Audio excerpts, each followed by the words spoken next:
Hello everyone, hope you're having a wonderful day. So we have today the video of Matt Walsh revisits What's a Woman interview with Dr. Forcier.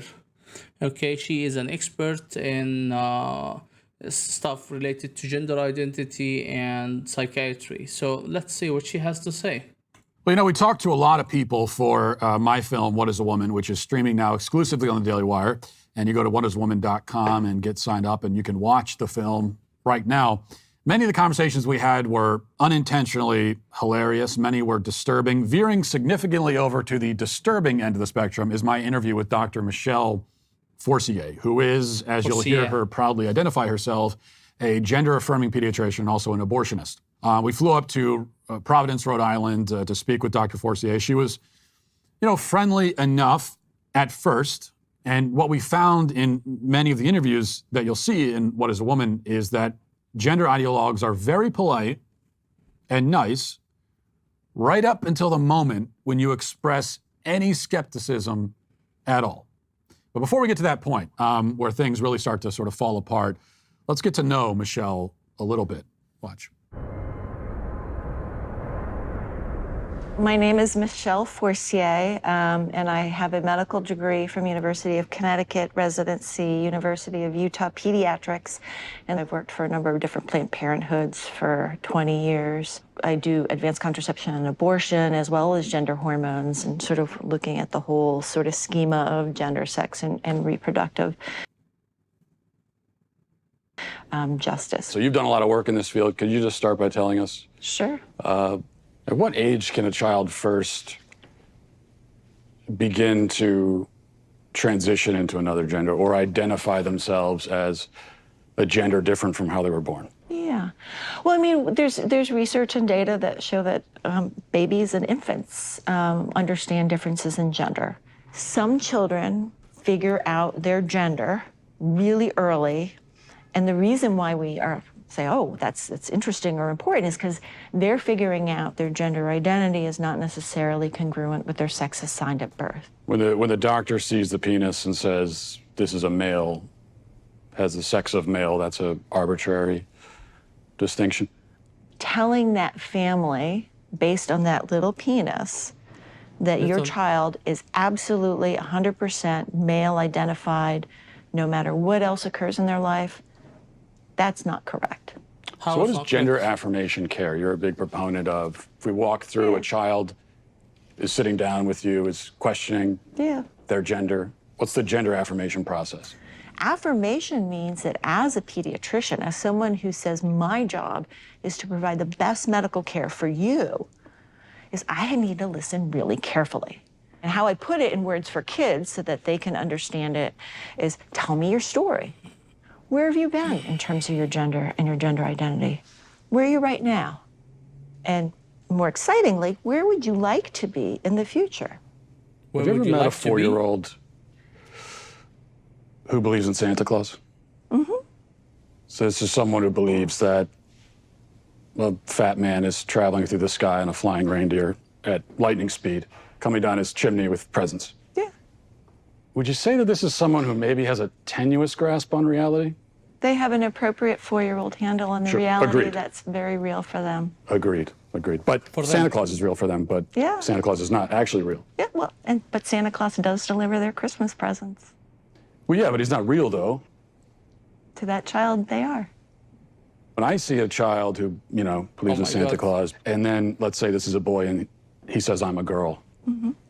This is someone who can't distinguish between fantasy and reality, so how could you take that seriously as a reality? I would say that as a pediatrician and as a parent, I would say how wonderful my 4-year-old and their imagination is. One of the hardest things as we did this film, especially in interviewing somebody. I am almost about to quit listening to this interview because this is such bullshit. Like that is not, like, my instinct just to yell at them to begin with. But that's not what it's kind of a short film if it's just me going around yelling at people.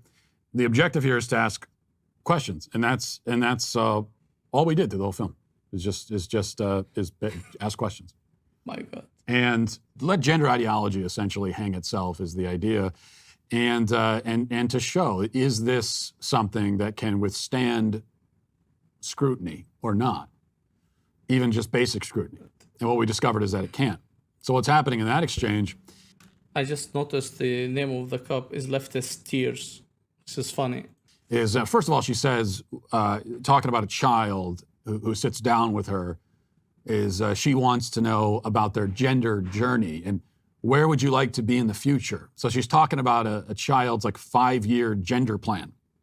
But the point I was trying to get across to her is that children don't have a grasp on reality. I mean, even if in theory people could choose their own gender, which they can't, but if they could, it wouldn't make sense to say that a child could choose it.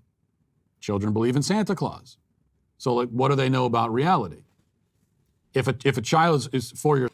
I would say the minimum age acceptable for this shit is the consent age, which is 18 or 21.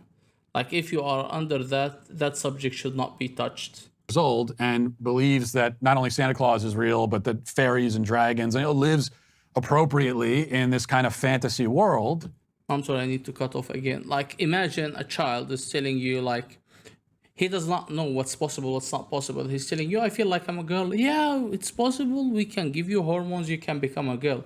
He does not know it is inappropriate or it is wrong anyway, right? It is a change. So instead of him understanding what is his role, which is, for example, if he's a man or he's a boy, he's becoming a man, that the responsibilities of a man like this, you don't teach him his gender role, what they're supposed to do, how they need to grow up, their life, how to plan their life, and what is in the future hiding for them, and all of this stuff. When you are discussing with them, it becomes clear for them what is their message.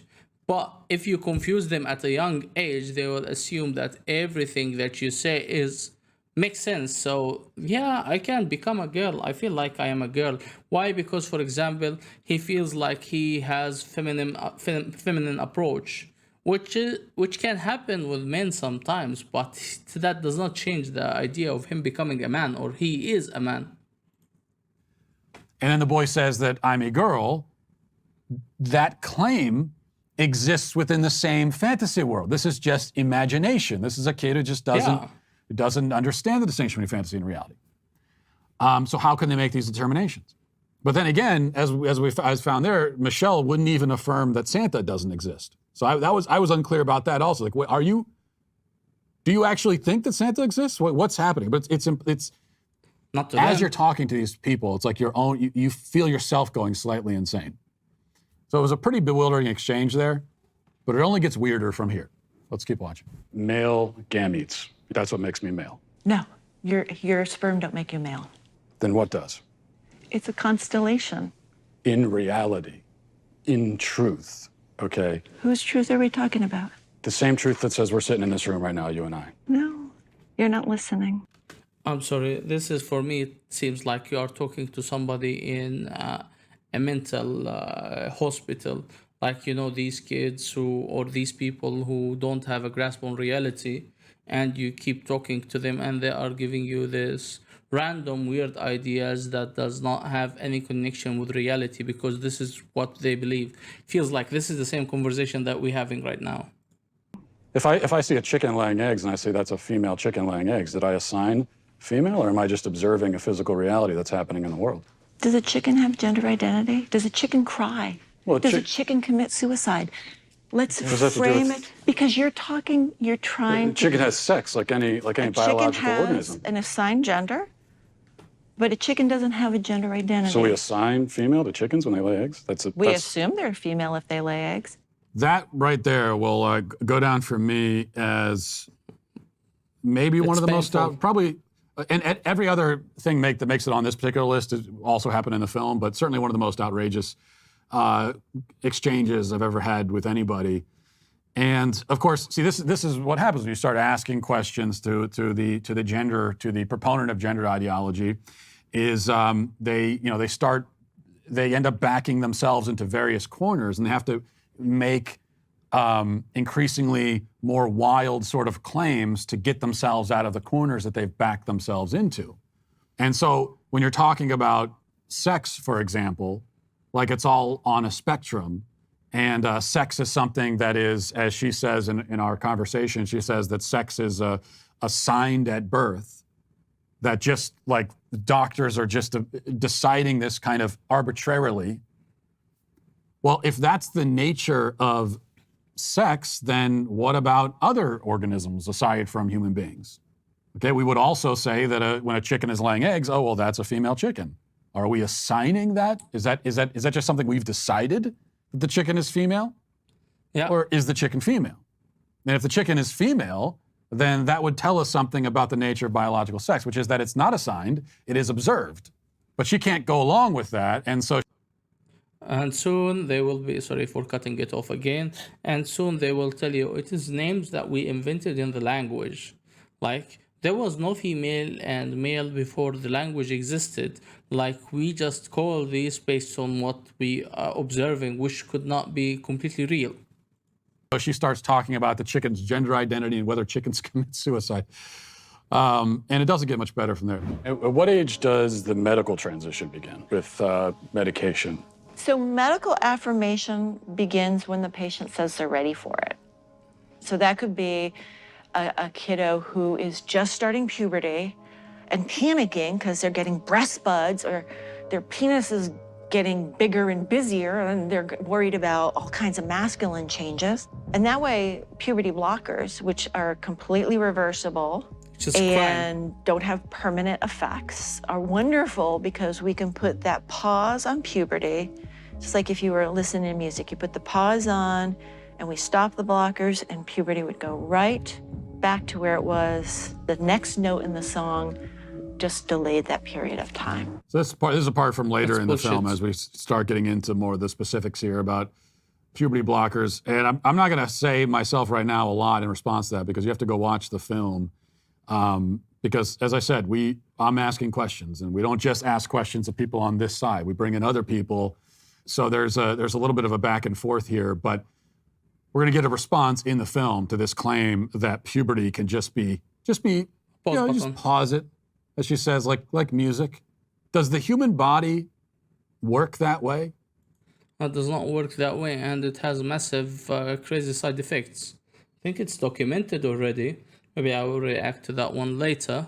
But the main problem is that if you let somebody like this treat your children, you are doomed. That because it will change the way they think, and that is crazy. That's stupid. I mean, is that the way it works? Where you can take a drug to intentionally interfere with certain normal, healthy processes, and you could take, and then there's no negative consequences at all? Just stop taking the drug and pick up where you left off? Which, of course, the interesting thing is that even if that was true, which it isn't, as you'll see in the film, but even if it was true, well, then wouldn't that mean, I mean, if a child's taking puberty blockers to stop their normal development, and then we're just putting it on pause for, let's say, 5 years, and then they decide that, okay, I don't want to take this anymore, well, at a minimum, now they're going to be 5 years behind in their growth and development. So even according to her version of events, like at a minimum, you're going to have stunted growth and you're going to have someone who is behind in their physical development. But actually, the consequences are a lot worse than that, as we discover in the film and as we get into in this next exchange about the puberty blockers themselves. What are they? What do they do? What is their actual purpose? Let's watch that. One of the drugs used is Lupron, right? Which has actually been used to chemically castrate sex offenders. You know what? I'm not sure that we should continue with this interview because it seems like it's going in a particular direction. Well, you're a medical professional. I am a medical professional. So you don't want to talk about the drugs that you give to kids, or? Again, I'm a physician and I use medication. You're choosing exploitive words. Drugs I give to kids. I'm choosing a chemical word that was in castration. a dictionary. That's not a correct term for puberty blocking. I mean, I could like look it up on my phone, but I'm pretty sure if I looked it up, like, You can look it up on your phone. it says medical definition: the administration of a drug to bring about a marked reduction in the body's production of androgens and especially testosterone. And I'm saying, as a pediatrician who takes care of hundreds of these kids, when you use that terminology, you were being malignant and harmful. I mean, there are some who would say that giving chemical castration drugs to kids is malignant and harmful. It's about the context of caring for a child and seeing My God. the suffering that kids can have that have not been in affirmative home situations. So that was the part in our conversation where things got a bit contentious. But I wouldn't say that's when they started to get contentious. Actually, what we discovered in doing these interviews is that I kind of knew going in. I had certain points in mind where I thought, okay, well, when I ask this question, things might get a little bit tense, and I kind of know, well, because that's more of a challenging question. And what I found so often in these interviews is that things got tense much earlier than I originally thought they would. I honestly think that a person like hers should not be a physician. She should be sent to a mental hospital immediately and not expose that to children. Because there were questions that I thought would be really easy for the person that I'm talking to that turned out not to be easy at all. Questions like, what's the difference between sex and gender? These are like, that's supposed to be a softball. But even that, things start to go off the rails in a lot of these interviews when I ask even a question like that. Because what we found is that these people, these gender ideologues, especially the ones who are in this industry, and they're making a lot of money off of promoting gender confusion, especially in kids, it's that what we found is that they are not prepared to encounter any skepticism at all. They're not prepared to answer any questions. The only questions they're prepared to answer are the questions that are not really questions at all, right? Questions like, how meaningful is it to you to be able to help people in their gender journey? Like that, those kind of questions, where it's just a setup for them to give a pre-planned, canned, speech. So by the time we got to this exchange, it had already gotten pretty tense. And of course, I asked her about Lupron. Now, this is a drug that she gives to kids. And as we hear from somebody else in the film, Scott Nugent, who has experience with these kinds of drugs, personal experience, this drug in particular is a drug. It is actually, by definition, chemical castration, which is why I wasn't planning on doing this, but I pulled out my phone, look up the definition of chemical castration. She says that chemical castration, that's an exploitative word, and I'm being malignant and harmful by using that word. Well, look up the definition of chemical castration, and that is a puberty blocker. That is, by definition, when you give a kid a puberty blocker, you are performing chemical castration on the kid, period. And we know that because Lupron specifically has been used to chemically castrate sex offenders. You notice in that exchange, by the way, she didn't deny. She takes issue with the words that I'm using. She threatens to get up and storm out. She's offended by the way that I'm phrasing it, the words. But she never says, oh no, that's totally incorrect. Lupron does not do that. Lupron's never been used that way. Doesn't say that, because she can't. And then finally, of course, we get to the question, which is the question I ask everyone, and which is, what is a woman? And probably is not going to surprise you by now that she doesn't exactly have an answer for it, but let's listen to what she comes up with. So we're going on this journey. Boys can be girls, girls can be boys, men can be women, women can be men. It makes me wonder, what is a woman? What is a woman? A woman is someone who claims that as their identity. It could be many things to many people. That was her answer. Well, a woman is anyone. And that was, by the way, not to give any spoilers away, but that is the answer from the left to the question, which is a non-answer. It's the same thing as not answering it at all. But that is the answer. A woman is someone who says they're a woman. And of course, to everyone who gives me that answer in the film, I have the follow-up. Well, a woman is someone who identifies as a woman. What are they identifying as? And around we go. Because they don't have an answer to the question. This is a medical doctor who can't tell you what a woman is. I mean, this is someone who if someone goes to her and says, as a man, and says, I'm really a woman and I want to transition into a woman, she will help facilitate that process, and yet she doesn't know what the word means. She doesn't actually know. She, by her own testimony, when someone says, I want to transition to a woman, she doesn't even know what that means. Like, what are you transitioning into? She has no idea. as we found over and over again in the film. And that was just a few minutes of the film. Only one person of the dozens that we spoke to. And I can tell you right now that what we heard in those clips there, I don't think any of it qualifies as quite the craziest thing we heard. The chicken part gets pretty close, still not all the way there. There's so much more that you need to see, but you have to go to whatisawoman.com and subscribe to see it. A lot more where that came from, I promise you. Go see for yourself, whatisawoman.com.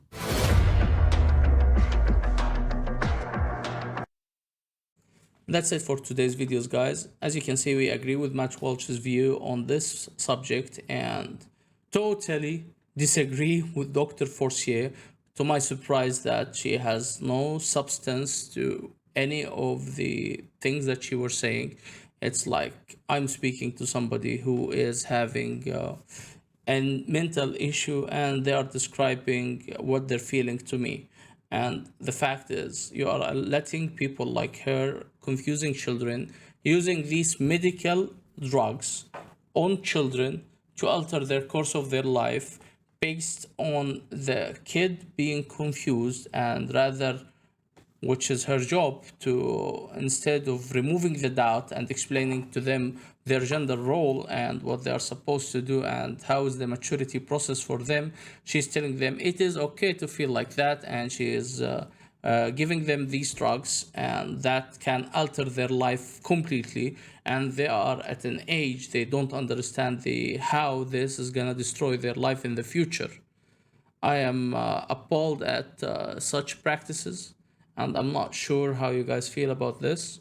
And we're bringing more videos like this in the future so you guys have more clear idea of what's happening around you. Let me know what you think in the comments below. Please don't forget to like and subscribe so we can continue exposing these people little by little, and hopefully we prevent this from spreading to more children and affecting their lives. Have a nice day.